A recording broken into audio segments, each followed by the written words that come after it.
Good morning বন্ধুরা, কেমন আছো? আশা করি সবাই ভালো আছো। এই গরমে পচানি গরমে আবার সে আগের মতো গরম পড়ে গেছে। আর তোমাদের দিদিভাই মোটামুটি আছে আর কি। এই যে সকাল সকাল ঘুম থেকে উঠে সংসারের ডিউটিতে লেগে পড়লাম, তাই তো। রোজ রোজ সকালবেলা ঘুম থেকে উঠে আর কি ডিউটিতে কি বলবো, বিনা মাইনের ডিউটিতে লেগে পড়লাম আর কি। আমার ছেলে এখন ঘুমো ঘুমো করছে, ওরাই ভালো আছে জানো। এই গরমে বেশ ভালোই পাখার তলায় আরাম করে ঘুম দিচ্ছে। ছোট ছিলাম তখন ভালো ছিল সত্যি করে, বড় কেন হতে গেলাম কে জানে। সংসারে বিয়েই বা কেন করতে এলাম, সংসারের চাপ আমি সেটাই ভেবে পাই না। বেশ ভালোই ছিলাম। যাই বলো, এই এখন বিয়ের পর সংসারের কাজে বুঝতে পারছি যে মা কতটা খাটাখাটনি করতো। ঘুম থেকে উঠে সেই সকাল থেকে লেগে অবধি রাত 10টা-11টা অবধি খেটেই যেত। সেটাই এখন ভাবি, তাই যে মা কত খাটাখাটনি করতো আমাদের জন্য। এইটা রান্না করে দাও, সেটা রান্না করে দাও, মাকে বায়না শেষ নেই। ও মা আজকে এই রান্নাটা খেতে ইচ্ছা করছে, এই তরকারিটা খেতে ইচ্ছা করছে, এটা রান্না করো, সেটা রান্না করো, সেই সব বায়না মা রাখতো। সত্যি বলছি, হঠাৎ করে ভগবান এসে যদি বলে যে কী রে, কী চাস তুই বল, আমি শুধু একটাই চাইবো যে আমার ছোটোবেলাটা যেন ফিরে পাই, আমি যেন আমার মাকে আবার ফিরে পাই, ব্যাস।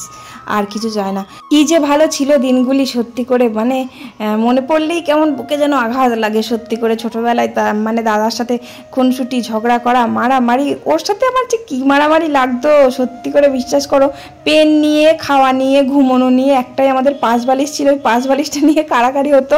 আর পেন নিয়ে পড়তে বসার সময় পেন নিয়ে, আমি প্রচুর পেন কিনতাম, পেন কিনতে খুব ভালোবাসতাম। পেন কিনে পেন্সিল বক্সের মধ্যে ভরে রাখতাম, আর ও আমার পেনগুলো চুরি করে নিয়ে নিত। দি বলতে আমি পেনগুলো তো নিয়েছি, আবার নিয়েও নিত, আবার বলতো, আর আমার মাথা গরম হয়ে যেত। আর আমি তোকে কিছু বলতে পারতাম না তখন না। বাবা আমাকে একটু বেশি ভালোবাসতো, আর মা আবার ওকে বেশি ভালোবাসতো।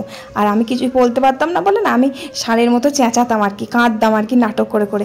আর বাবা এসে ওকে উদম পেটাতো একদম দুমদাম করে। আর আমার মা বকতো কি, হ্যাঁ ষাঁড়ের মতো চেঁচাবে, দোষ করবে নিজে, আর দাদা মার খাবে পড়ে পড়ে।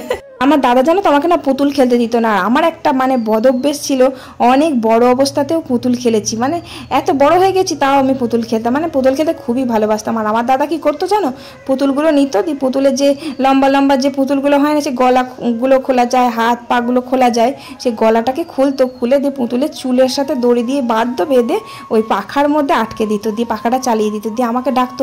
আমাকে আমার মা তো বুড়ি বুড়ি করে ডাকতো তখন, হ্যাঁ।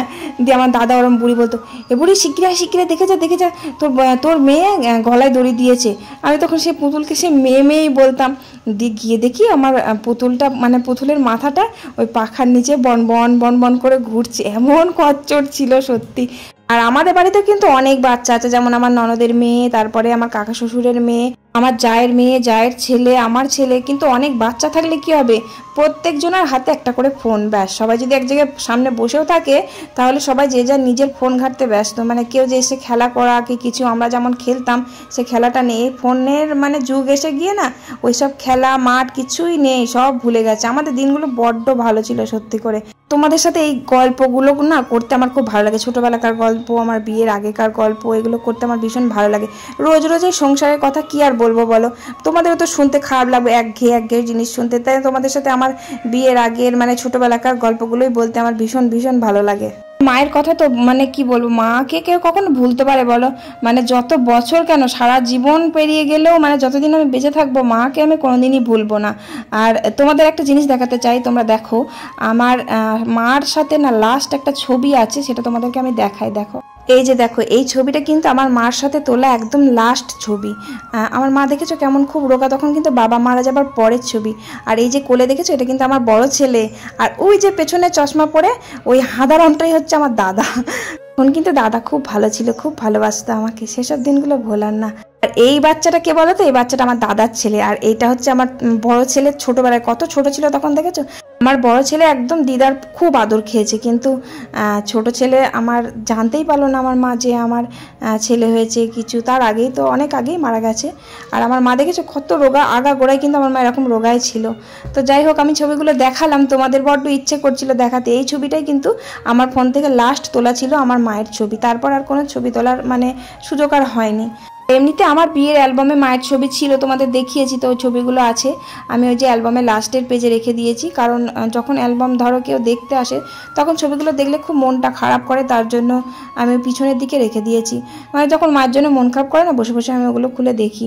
আর একটা জিনিস আছে জানো, আমার মায়ের সাথে আমি ফোনে যখন কথা বলেছিলাম, মানে কথা বলতাম দুপুরবেলা খাওয়াটার পর না, প্রত্যেকদিন মাকে ফোন করতাম, তো সেই কথাগুলো রেকর্ড কিন্তু আমার কাছে এখনও আছে জানো। ওগুলো শুনলে না বুকের ভিতর কেঁপে ওঠে, মনে হয় যেন সত্যি আমার মা যেন এখনও আছে, আমার মা যেন কথা বলছে। এতটাই বুকটা ধরাস করে ওঠে না, বলে বোঝাতে পারবো না। ওগুলো আমি চালাই না, এত মানে কেমন হয় আমার শরীরে বোধহয়, হাত পা কাঁপে ওগুলো শুনলে, তাই জন্য আমি চালাইও না, শুনিও না। আর কেন শুনি না বলো তো, শুনলে না আমার মনে যেন মা মরেইনি, এখনও বেঁচে আছে, আমার কাছে আছে। মায়ের কথাগুলো সে পুরো মানে মাথার মধ্যে সে ঘুরে চলে আসবে সেই সব কথাগুলো, ওই জন্য বড্ড খুব কষ্ট হয়, তাই জন্য আমি আর চালাই না। দেখো কথা বলতে বলতে কত কত কথা বলে ফেললাম বলো তো, সত্যি করে ছোটোবেলাকার অনেক কথাই বললাম। আর আমার ভীষণ ভালো লাগে তোমাদের এই কথাগুলো বলতে। রোজ রোজ একঘেয়ে কী কথা বলবো, তার জন্য ভাবি যে তোমাদের ছোটোবেলাকার গল্পগুলো করি, মায়ের কথা, বাবার কথা, আরও অনেক গল্প আছে, সেগুলো না হয় অন্য দিন বলবো। তো যাই হোক, তারপর দেখো কাজকর্ম সেরে একদম নিচে এসে রান্না তো বসিয়ে দিয়েছি, ভাতও হয়ে গেছে। আর আলু ভাজলাম, আজকে আলুর খোসাগুলো ছাড়িয়েছি, খুব কুচু কুচু আলু তো, খোসা ছাড়াতে দেরি হয় ঠিকই, কিন্তু আবার এক একদিন খোসা শুদ্ধ খেতেও ভালো লাগে না, তাই আলুর খোসাগুলো ছাড়িয়ে লম্বা লম্বা করে ভাজলাম। আজকে একটু কাঁচা রসুন দিলাম, কাঁচা পেঁয়াজ দিলাম, আলু ভাজাতে কাঁচা রসুন কাঁচা পেঁয়াজ দিলে ভালো লাগে খেতে, তো দিলাম, দিয়ে ভাজলাম। আর পাট শাকের আজকে ঝোলও হলো, ভাজাও হলো, কারণ এখন আমাদের পাট শাক রোজ খাচ্ছি, কারণ আর কিছুদিন পর পাট শাকের মধ্যে না ওই ওষুধ দেবে, কারণ পোকা লেগে যাচ্ছে, তো ওষুধ না দিলে থাকবে না গাছগুলো, পাটগুলো বড় হবে না, তার জন্য তখন আর খাবো না ওই শাকগুলো, তাই জন্য এখন খেয়ে নিচ্ছি। আর এই যে আলুগুলো দেখছো, স্টোর থেকে আলু এনেছে, যে আলুগুলো আমাদের মাঠের আলু স্টোরে রেখেছিল, এখন আলু এক বস্তা নিয়ে এসেছে। তো এই আলুগুলো মিষ্টি মিষ্টি হবে, কারণ এই মাত্র স্টোর থেকে নিয়ে এলো একটু আগে আমার বর, 3-4 দিন মানে যাবে, তারপর ওই আলুগুলো আবার মিষ্টিটা কমবে, কারণ স্টোরের মধ্যে ফ্রিজার থাকে তো, ওর মধ্যে আলু রাখলে আলুগুলো জল পায়, তার জন্য আলুগুলো খুব মিষ্টি হয়ে যায়। দেখো না, গরমকালে যখন আলু কিনে নিয়ে আসা হয় তখন আলুগুলো কত মিষ্টি লাগে, খেতে ভালো লাগে না।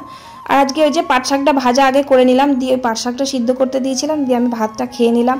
আর আমার ভাত খেতে কিন্তু 11টা সাড়ে 11টা বেজেই যায়, কারণ আমি ওই 9টার সময় নেমে আসি, 9টার সময় কিন্তু চা খাই, আবার একটু মুড়ি খাই, তার জন্য আমি একটু বেলা করেই ভাত খাই। মা সেই ডেকেই যাবে ভাত খেয়ে যাও, ভাত খেয়ে যাও, কিন্তু আমি খাই না প্রত্যেকদিন। কিন্তু মা আমাকে সত্যি করে বলছি ভাত খাওয়ার জন্য বারবার ডেকেই যায়, বলে থাক তরকারি পরে হবে, তুমি ভাতটাকে খেয়ে যাও। আমার খিদে পায় না বলে আমি খাই না, মাকে বলি মা তুমি খেয়ে নাও, আমি পরে খাচ্ছি, তো মা খেয়ে নেয়, দিয়ে তারপরে আবার যদি এক একদিন খিদে পেয়ে যায় সেদিনকে মা আর আমি একসাথে খেয়ে নিই। আজকে মা আর আমি একসাথেই খেলাম। আজকে মাছ টাছ কিছু আনিনি জানো, মানে মাছ না আমার বরের সময় পাইনি বাজারে যাওয়ায়, আর আজকে বাড়ির সামনে মাছ বিক্রি করতেও আসেনি, তার জন্য মাছ টাছ আর আনা হয়নি। আর আজকে ডিম রান্না করছি, আর ওই যে বাবা তো ডিম খাবে না, তার জন্য বাবার একটা কাঁচকলা দিয়ে আলু দিয়ে আর 1 পিস মাছ, মানে আমার কাকি শাশুড়ি আমার ওই ছোটো ছেলেকে 2 পিস মাছ ভাজা দিয়েছিল, তো 1 পিস ওকে জলখাবারে খাইয়েছিলাম, আর 1 পিস ভাবলাম তাহলে থাক, বাবা যখন ডিম খাবে না মাছটা রেখে দিই, বাবার একটা পাতলা ঝোল করে দেবো। তার জন্য কাঁচা কলা আলুটা কষিয়ে মশলা দিয়ে আদা আর একটু অল্প জিরে দিয়ে মাছটা দিয়ে পাতলা পাতলা একটু ঝোল করে দিলাম, এটাতে বাবার খাওয়াও হয়ে যাবে। আবার এমনিতে ডিম হলে পারে বাবাই বা খাবে কি দিয়ে বলো, আর আমরা ডিমটা আলু দিয়ে একটু মানে পুরো পুরো করেই ঝোল করব, পাতলা করব না, কারণ ডিমের খুব বেশি পাতলা ঝোল কেউ খেতে চায় না, ভালো লাগে না খেতে। এমনিতে আমাদের বাড়িতে ডিমের ঝোলটা খুব একটা কেউ পছন্দই করে না, মানে আমার বর তো আগে দেখতাম বিয়ের পর ডিমের ঝোলই খেত না, এখন দেখছি মাঝে সাঝে খায়, করে দিলে খায়, আগে কিন্তু খেতই না। আবার আমার বর জানো পুরো চিকেন মানে খেতই না, এখন খায়। আগে একদম যখন বিয়ের পর এসে দেখতাম পুরো চিকেনে হাতই দিত না, খেত না, এখন দেখি মানে মুরগির মাংসটা খায়।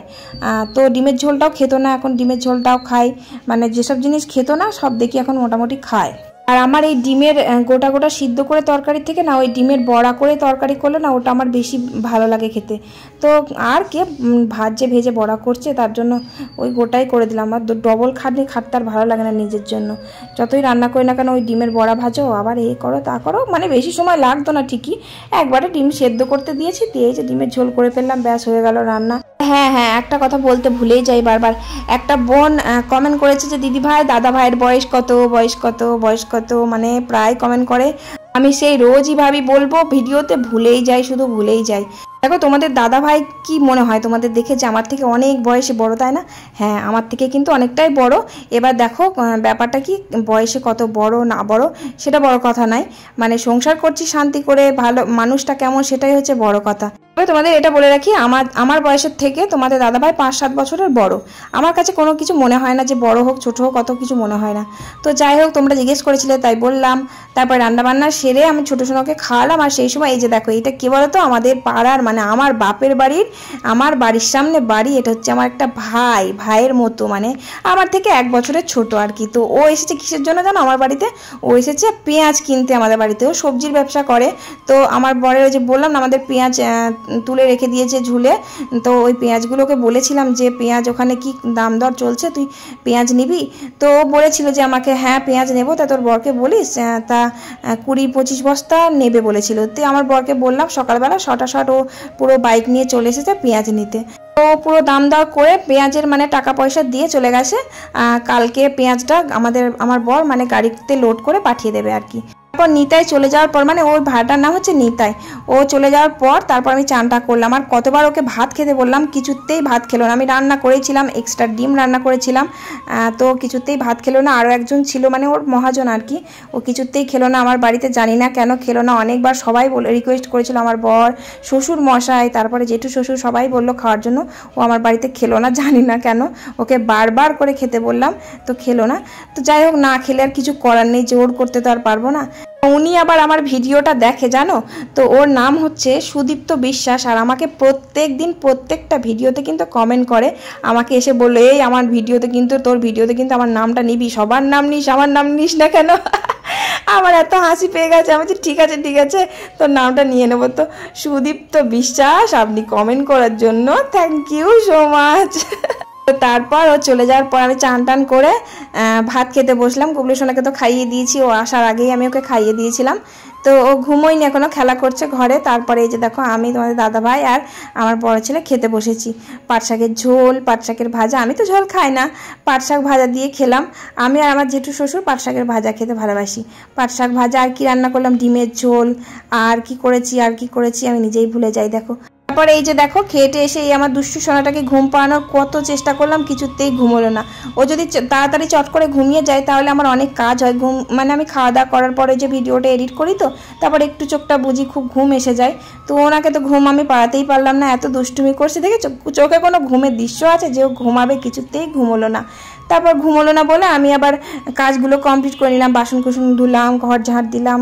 তারপরে ওই যে ওকে খাইয়ে ছোট্ট আমার কাছে পাঠিয়ে দিয়েছিলাম। তারপর সন্ধ্যেবেলা থেকে ভিডিওটা স্টার্ট করেছি।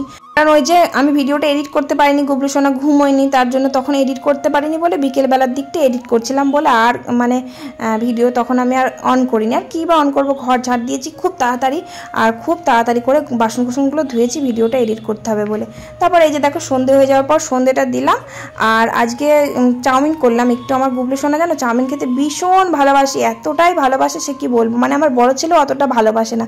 কিন্তু ঘরে আজকে আর আনাজ নেই, আনাজগুলো সেদিন সেই পচে যাচ্ছিলো বলে চাউমিনটা করে ফেললাম। তা কি করব, শুধু কিন্তু চাউমিন খারাপ লাগে না, তাই পেঁয়াজ আর একটা লঙ্কা দিয়েছি। আর আমার গুবলু সোনা কিন্তু ঝালটা খুব ভালোবাসে খেতে, খায়, খুব ভালো ঝাল খায়।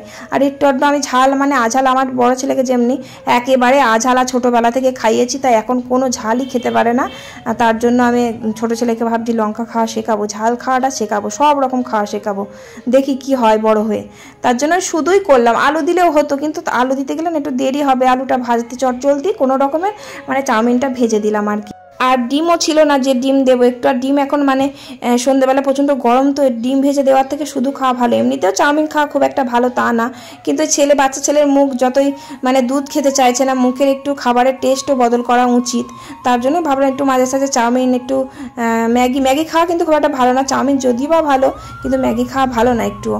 তো তার জন্য ওকে চাউমিনটা করে দিলাম, খেতে ভালোবাসে তাই করে দিলাম। দুই ছেলেকেই করে দিলাম, অল্প একটু করেছি, দুজনাকে দিয়েছি। তারপরে এই যে দেখো, আমাদের ওই যে প্রত্যেক দিন ওই পাট শাক নিয়ে আসছে মাঠ থেকে, বিক্রি করে, ভোরবেলার দিকে যায় বিক্রি করতে। ওই যে আজকে আবার একটু বেশি এনেছে, আমার শাশুড়ি, কাকি শাশুড়ি, আমার জেঠু শ্বশুর আর আমার বর সবাই মিলে একসাথে বাছাবাছি করে কেটে বেঁধে রেখে দিচ্ছে, সকালবেলা আবার নিয়ে যাবে। তো আমি ওখানে যোগদান করতে পারতাম, কিন্তু আমার উপরে অনেক কাজ ছিল। এই যে দেখো, জেঠু লাস্ট বাজারে মানে আমার রান্না বান্না হয়ে যাওয়ার পর বকফুলগুলো নিয়ে এসেছে, দিয়ে বলছে বকফুলগুলো ভাজো। তো আমি বললাম জেঠু রান্না হয়ে গেছে, তাহলে রাতে ভাজবো, রাত্রেবেলা তো পান্তা ভাত করে রেখেছি, তাহলে রাতেও তো কিছু একটা খেতে লাগবে, তাহলে রাতে ভাজি। জেঠু বললো বাচ্চা বাচ্চা, বেশ ঠিক আছে তাই ভেজো। তো ভালো হলো, তো রাতের জন্য রেখে দিয়েছিলাম। এই যে দেখো অনেকগুলো ছিল। আর আমার কি বলতো, ভিজে ভাত দিয়ে মানে পান্তা ভাত দিয়ে না এই বকফুল ভাজা ভালো লাগে না খেতে, তাই আমাদের জন্য এই যে ছোট ছোট কয়েকটা ফুলুরি ভেজেছি, আমার আর মায়ের জন্য ছোট ছোট ফুলুরি ভাজলাম। আর বকফুল অনেকগুলো ছিল, সব কটাই ভেজেছি। আমার বর খেলো কটা, আর আমার জেঠু শ্বশুর ভিজে ভাত দিয়ে খাবে। আবার ওই যে বাটিতে করে আলু চচ্চড়ি বসিয়েছি, আমার বড় রুটি দিয়ে খাবে। আর এদিকে দেখো আতপ চালের ভাত বসিয়েছি, আমার শ্বশুর মশাই খাবে আর আমার ছোট ছেলে খাবে।